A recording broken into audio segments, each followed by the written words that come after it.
Olá, meu amigo, minha amiga, meu irmão, minha irmã, todos bem? Vamos dar continuidade aqui na leitura da primeira carta de João, estamos no último capítulo.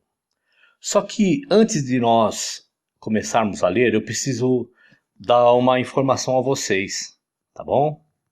Antes que meu canal saia do ar e vocês fiquem sem alguma satisfação, tá bom? Vamos lá.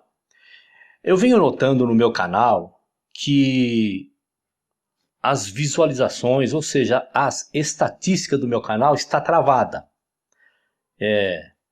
Ou então, andando muito lentamente. Por exemplo, ontem, no vídeo, ou antes de ontem, no último vídeo do capítulo 4 que eu postei, a essa altura já estava com 60 visualizações, esse aqui está com 21, e na leitura geral das visualizações não sai de uma marca lá.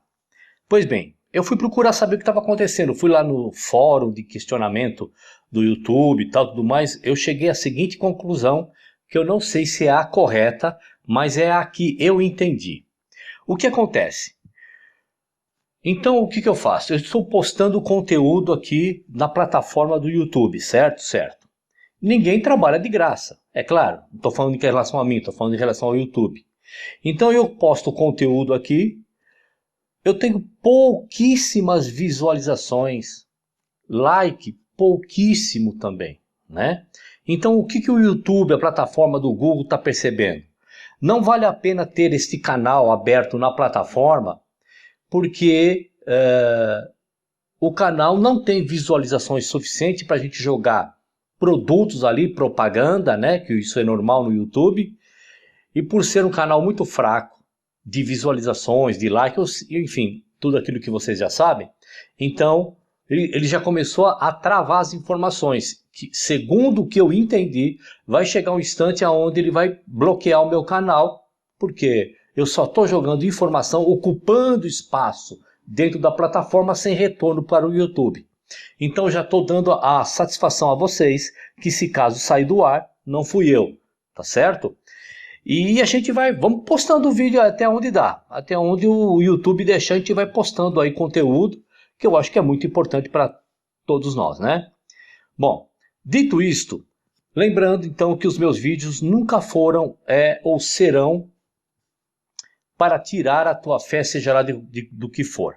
O foco aqui é saber se em algum momento, através dos evangelhos e das cartas, aqueles que querem ser discípulos, seguidores do Cristo, têm que construir templo ou ficar frequentando o templo e praticando todas aquelas coisas ali dentro que não leva a lugar nenhum. Tá certo? Vamos lá. Vamos ler então aqui o último capítulo da primeira carta de João, que é a primeira João capítulo 5. Vamos lá. Todo aquele que crê que Jesus é o Cristo, João está dizendo o que aqui? Todo aquele que crê que aquela pessoa, aquele que morreu no madeiro, é o Cristo, é aquele que todo mundo estava esperando, que a profecia falava, todo aquele que crê que aquele é o Cristo, é nascido de Deus, e todo aquele que ama o Pai, ama também ao que dele foi gerado. Bom, lembrando aqui que isso aqui é uma figura de linguagem, porque João também fala de nós sermos gerados de Deus quando acreditamos no Cristo aqui nos capítulos anteriores, e nem por isso somos semideuses, tá certo? Vamos lá. Verso 2. Assim sabemos que amamos os filhos de Deus, amando a Deus e obedecendo aos seus mandamentos. Opa, vamos lá. João está falando dos mandamentos também, tá certo? Vamos para o verso 3. Porque nisto consiste o amor de Deus, obedecer aos seus mandamentos. E os seus mandamentos não são pesados. De que mandamento será que João está falando aqui? Nós já vimos, mas aqui eu deixei um paralelo aqui para a gente dar uma olhada. Vamos lá, vamos ler. E o seu mandamento é este. Mandamento de quem? Que creiamos no nome de seu Filho Jesus Cristo e nos amemos uns aos outros segundo o seu mandamento. O mandamento tanto do Criador quanto do Filho é o mesmo, porque veja só, ó. E o seu mandamento é este, seu, de quem? Que criamos no nome do seu Filho. Então, que o mandamento do Pai é este, ó.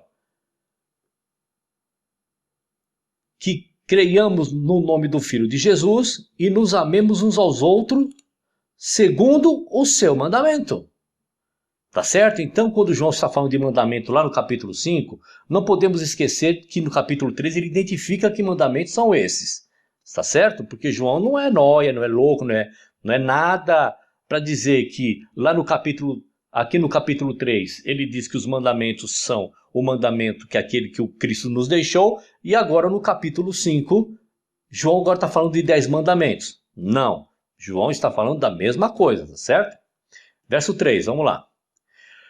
Porque nisto consiste o amor de Deus, obedecer aos seus mandamentos, e os seus mandamentos não são pesados. O que é nascido de Deus vence o mundo, e esta é a vitória que vence o mundo, a nossa fé.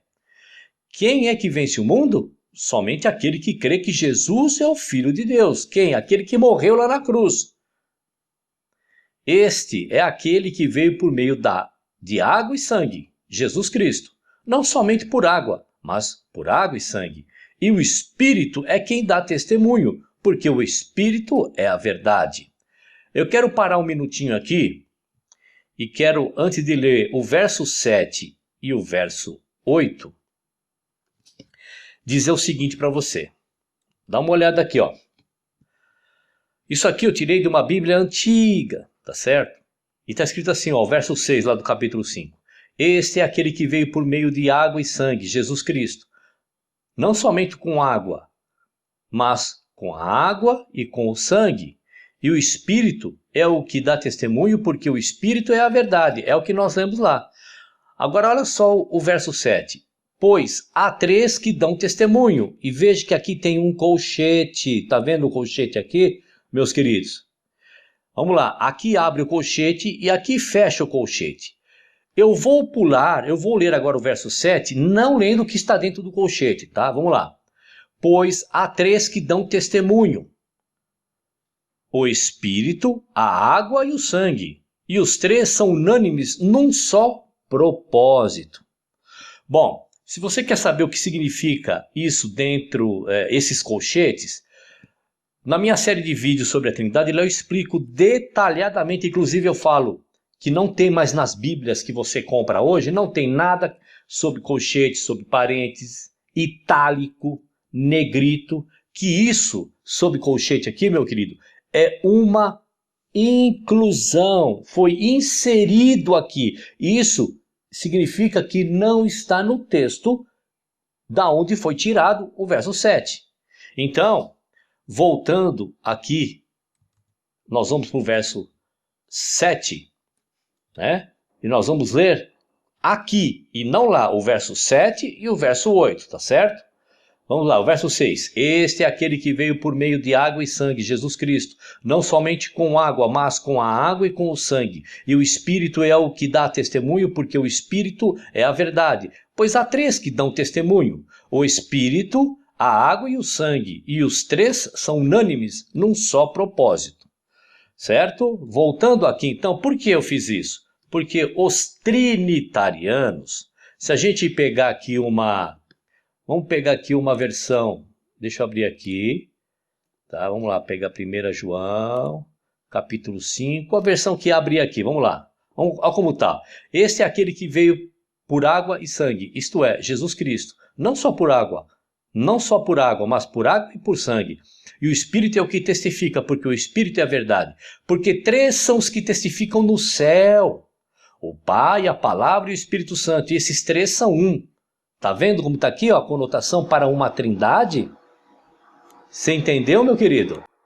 Aqui, eles querem dar uma conotação de trindade. Veja que aqui não tem aquele colchetezinho dizendo, olha, isto não está contido da onde foi tirado esse verso. Isso foi acrescentado. Entendeu? Vamos lá, agora vamos direto para o verso 9. Nós aceitamos o testemunho dos homens, mas o testemunho de Deus tem maior valor, pois é o testemunho de Deus que ele dá acerca de seu Filho. Quem crê no Filho de Deus tem em si mesmo esse testemunho. Quem não crê em Deus o faz mentiroso, porque não crê no testemunho que Deus dá acerca de seu Filho. E este é o testemunho: Deus nos deu a vida eterna, e essa vida está em seu Filho. Quem tem o Filho tem a vida. Quem não tem o Filho de Deus não tem a vida. Escrevi-lhes estas coisas a vocês que creem no nome do Filho de Deus, para que vocês saibam que têm a vida eterna. Esta é a confiança que temos ao nos aproximarmos de Deus. Se pedirmos alguma coisa de acordo com a sua vontade, Ele nos ouve. E se sabemos que Ele nos ouve em tudo o que pedimos, sabemos que temos o que dele pedimos. Se alguém vir seu irmão cometer pecado que não leva à morte, ore, e Deus lhe dará vida. Refiro-me àqueles cujo pecado não leva à morte. Há pecados que levam à morte. Não estou dizendo que se deva orar por este. Toda injustiça é pecado, mas há pecado que não leva à morte. Sabemos que todo aquele que é nascido de Deus não está no pecado. Aquele que nasceu de Deus o protege, e o maligno não o atinge. Sabemos que somos de Deus e que o mundo todo está sob o poder do maligno. Sabemos também que o Filho de Deus veio e nos deu entendimento para que conheçamos aquele que é o verdadeiro. E nós estamos naquele que é o verdadeiro, em seu Filho Jesus Cristo. Este é o verdadeiro Deus e a vida eterna. Filhinhos, guardem-se dos ídolos. Vamos lá. Aqui, João está dizendo, olha, este é o verdadeiro Deus. Nós já vimos, né?